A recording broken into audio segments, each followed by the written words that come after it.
आजमगढ़ में हुआ। मैं जो कहता हूँ पूरे इंदर सिंह संघर्ष करो, इंदर सिंह संघर्ष करो, असंख्य समाज पार्टी, असंख्य समाज पार्टी, असंख्य समाज पार्टी, असंख्य समाज पार्टी, असंख्य समाज पार्टी, असंख्य समाज पार्टी, असंख्य समाज पार्टी, असंख्य समाज पार्टी। मैं सर्वप्रथम उस कन्या जिसके साथ में इतनी घिनौनी हरकत हुई है और राजस्थान में जो एक पुजारी की हत्या की गई है, मैं उसकी बहुत बड़ी निंदा करता हूं कि कांग्रेस भाजपा को दोषी बताती है और भाजपा कांग्रेस को दोषी बताता है। मैं कहता हूं कि ये दोनों एक थैली के चट्टे बट्टे हैं और ये सरकार नहीं चला पा रहे हैं। यदि इनको अभी देखिए, गहलोत जी के शासनकाल में एक पुजारी की हत्या कर दी गई। उत्तर प्रदेश में 3 कांड हुए। एक हाथरस में हुआ, जिस कन्या के साथ में रेप करने के बाद उसकी जुबान काटी गई, उसकी रीढ़ की हड्डी तोड़ी गई और उसके माता पिता को उसके दाह संस्कार की परमिशन तक भी नहीं दे दी गई। क्या है ये शासन प्रशासन? क्या है ये गुंडागर्दी? आजमगढ़ में भी एक बेटी के साथ रेप हुआ, बलरामपुर में भी एक बेटी के साथ रेप हुआ, हत्या की गई। मैं कहता हूं, इन देश के महान लीडरों से जो सत्ता संभाले हुए बैठे हैं, ऐसे अत्याचार बहन बेटियों पर कब तक करवाते रहोगे? ऐसे अत्याचार इस देश के नुमाइंदों पर कैसे करवाते रहोगे? देश के निवासियों पर कैसे करवाते रहोगे? क्या देश ऐसे ही झुलता रहेगा? क्या इस देश के नागरिक ऐसे ही मारे जाएंगे, ऐसे ही काटे जाएंगे? अभी मैं आपको साक्षात बताता हूं, पलवल में एक एसडीएम के असिस्टेंट ने एक बेचारी महिला का रेप किया। मंत्र पर आई हुई है, सन 19 में रेप हुआ, आज 20 हो रही है और पुलिस प्रशासन और वहां का जितना भी डीएम एसडीएम उसको बचाने में लगा हुआ है। आज तक इस गरीब महिला की एफआईआर दर्ज नहीं हुई। धिक्कार है उस प्रधानमंत्री को और उस प्रांत के सीएम को कि एक महिला ने करीब 50 एप्लीकेशनें दी, महिला आयोग में भी दी, लेकिन उसकी गुहार आज तक नहीं सुनी गई। असंख्य समाज पार्टी इसका बहुत विरोध करती है।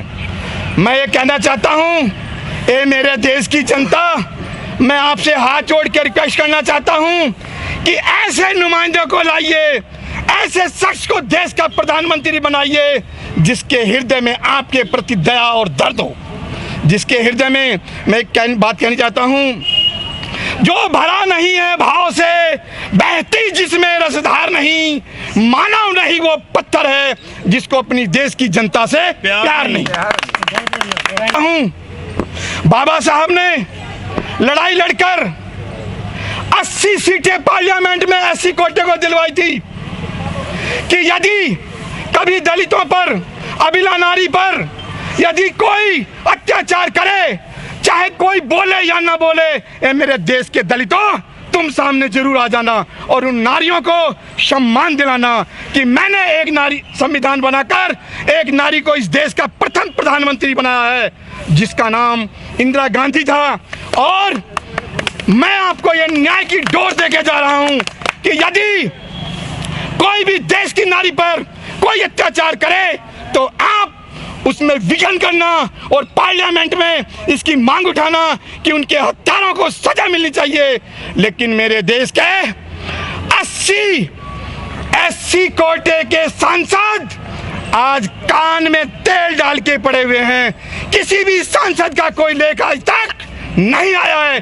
डूब के मर जाना चाहिए उस आरक्षण से। तुम सांसदों को डूब के मर जाना चाहिए कि कम से कम तुम्हें कम से कम इन महिलाओं के लिए तो रो देना चाहिए। पार्लियामेंट में कोई बात उठानी चाहिए।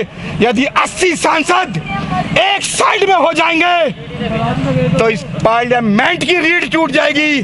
जिस तरह से हाथरस में उस बहन बेटी की रीढ़ तोड़ी गई है, तो ये मेरे देश के 80 सांसदों, आपको भी बाबा साहब ने वो पावर दी है कि यदि कोई दरिंदे किसी बहन बेटी की रीढ़ की हड्डी तोड़ सकते हैं तो तुम पार्लियामेंट के रीढ़ की हड्डी तोड़ सकते हो, आप पार्लियामेंट को खत्म कर सकते हो। इसीलिए मेरी आपसे ये रिक्वेस्ट है कि बाबा साहब के कहने पे चलो, बाबा साहब के अनुयायियों को मानो।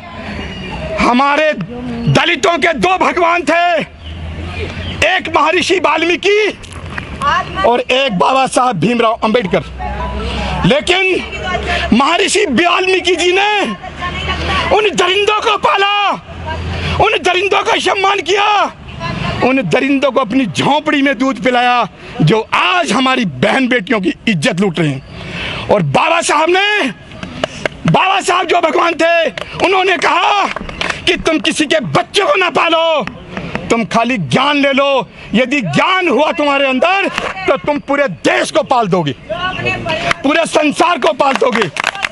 इसीलिए मेरा कहने का तात्पर्य है कि मेरे प्यारे भाइयों, जब तक पूरे भारत में ये माताओं, बहनों, कन्याओं पर अत्याचार होता रहेगा, असंख्य समाज पार्टी सहन नहीं करेगी और असंख्य समाज पार्टी जंतर मंतर पर प्रदर्शन करती रहेगी, उनकी न्याय की लड़ाई लड़ती रहेगी। Like, share and comment. To subscribe this channel, please press the bell icon.